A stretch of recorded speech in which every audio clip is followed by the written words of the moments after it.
समय पहले की बात है। नदी के किनारे बसा हुआ एक नगर बहुत लोकप्रिय था अपने व्यापार के कारण। आसपास के नगर के व्यापारी वहाँ व्यापार करने आया करते थे। फिर एक दिन अचानक मौसम ने करवट ली। सब तरफ आंधी तूफान था। बहुत भयानक बारिश हुई। लगातार बारिश की वजह से नदी ने अपना रास्ता बदल लिया। देखते ही देखते सारा नगर वीरान हो गया। वहाँ कुछ भी नहीं बचा।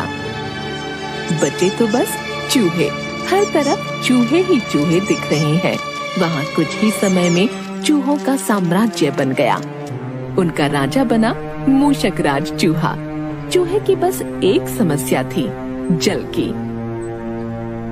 तभी टीटू चूहा मूषक राज के पास जाकर बोलता है, महाराज की जय हो। महाराज, हमारे नगर में सब खुशहाल हैं।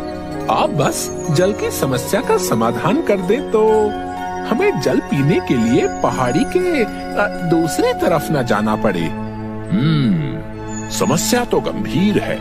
अपने 200 या 300 सैनिकों के साथ नगर के उत्तर भाग में जमीन को खोदना शुरू करो। वहाँ जल स्रोत अवश्य मिलेगा। फिर क्या था, सब सैनिकों ने खुदाई शुरू की और कुछ दिनों में वहाँ एक बहुत बड़ा जलाशय निकल आया।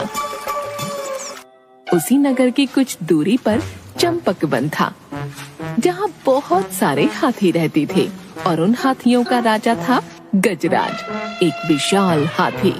चंपक वन में एक साल भयानक सूखा पड़ा, जिसके कारण वहाँ पर भारी भरकम शरीर वाले हाथियों की दुर्दशा हो गई। हाथी के बच्चे प्यास के कारण दम तोड़ रहे थे। सब तरफ निराशा का माहौल था। गजराज इस समस्या से चिंतित एक पेड़ के नीचे खड़ा था। कभी गजराज का मित्र एक मोर वहाँ आता है और बोलता है, महाराज, पड़ोस के नगर में एक बहुत विशाल जलाशय है, जहाँ पर आप अपनी प्रजा को पानी पीने के लिए भेज सकते हैं।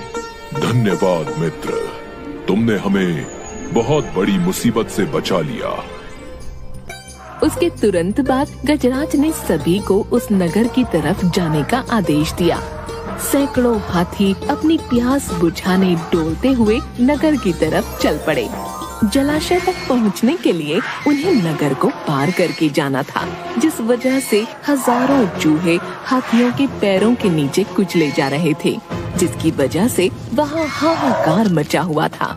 हजारों की तादाद में चूहे अपनी जान गंवा चुके थे। नगर की सब तरफ चीख पुकार मची थी। इस बात से अनजान हाथी अपनी मस्ती में रोज उस रास्ते से जाते, पानी पीते और वापस आ जाते। काफी सोचने विचारने के बाद मूषक राज के मंत्रियों ने कहा, महाराज, आपको ही जाकर गजराज से बात करनी चाहिए। वो एक दयालु हाथी हैं। मूषक राज हाथियों के चंपक वन में गया। एक बड़े पेड़ के नीचे गजराज खड़ा था। मूषक राज उसके सामने के बड़े पत्थर के ऊपर चढ़ा और गजराज को नमस्कार करके बोला, गजराज को मूषक राज का नमस्कार। हे महान हाथी, मैं एक निवेदन करना चाहता हूँ। आवाज गजराज के कानों तक नहीं पहुँच रही थी। दयालु गजराज उसकी बात सुनने के लिए नीचे बैठ गया और अपना एक कान पत्थर पर चढ़े मूषक राज के निकट ले जाकर कहा, नन्हे मियाँ, आप कुछ कह रहे थे, कृपया फिर से कहिए।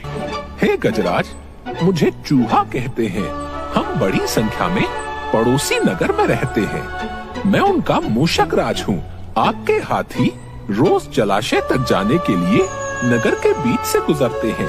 हर बार उनके पैरों तले कुचले जाकर हजारों चूहे मरते हैं। ये मूषक संहार बंद न हुआ तो हम नष्ट हो जाएंगे।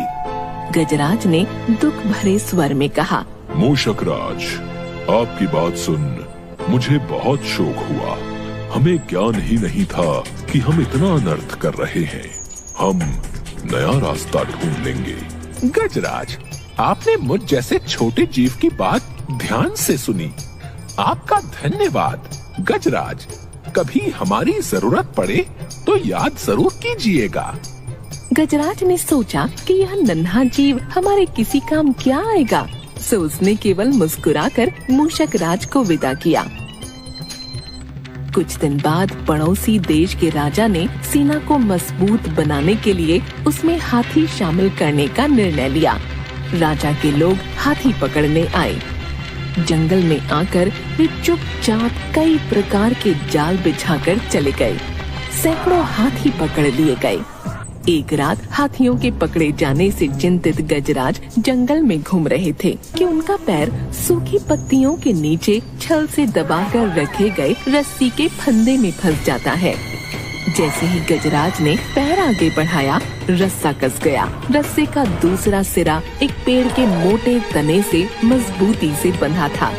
गजराज चिंघाड़ने लगा। उसने अपने सेवकों को पुकारा, लेकिन कोई नहीं आया। कौन फंदे में फंसे हाथी के निकट आएगा? एक युवा जंगली भैंसा गजराज का बहुत आदर करता था। जब वह भैंसा छोटा था तो एक बार वह गड्ढे में जा गिरा था। उसकी चिल्लाहट सुनकर गजराज ने उसकी जान बचाई थी। चिंघाड़ सुनकर वह दौड़ा और फंदे में फंसे गजराज के पास पहुंचा। गजराज की हालत देख उसे बहुत धक्का लगा। ये कैसा अन्याय है? गजराज, बताइए क्या करूं? मैं आपको छुड़ाने के लिए अपनी जान भी दे सकता हूं। बेटा, तुम बस दौड़कर खंडहर नगरी जाओ और चूहों के राजा मूषक राजा को सारा हाल बताना। उससे कहना कि मेरी सारी आस टूट चुकी है। भैंसा अपनी पूरी शक्ति से दौड़ा दौड़ा मूषक राज के पास गया और सारी बात बताई। मूषक राज की जय हो। चंपक वन के महाराज, हमारे गजराज मुसीबत में हैं। उन्हें शिकारियों ने अपने जाल में पकड़ लिया है। उन्हें आपकी मदद चाहिए। मूषक राज तुरंत अपने 20-30 सैनिकों के साथ भैंसे की पीठ पर बैठा और वो शीघ्र ही गजराज के पास पहुँचे। चूहे भैंसे की पीठ पर से कूदकर फंदे की रस्सी कुतरने लगे। कुछ ही देर में फंदे की रस्सी कट गई व गजराज आजाद हो गए। धन्यवाद मूषक राज, मैं आपका आभारी हूँ जो इस मुसीबत के समय आपने हमारी मदद की। गजराज, हम सब जंगलवासी अगर मिलकर रहें तो सब मुसीबतों का सामना आसानी से कर सकते हैं।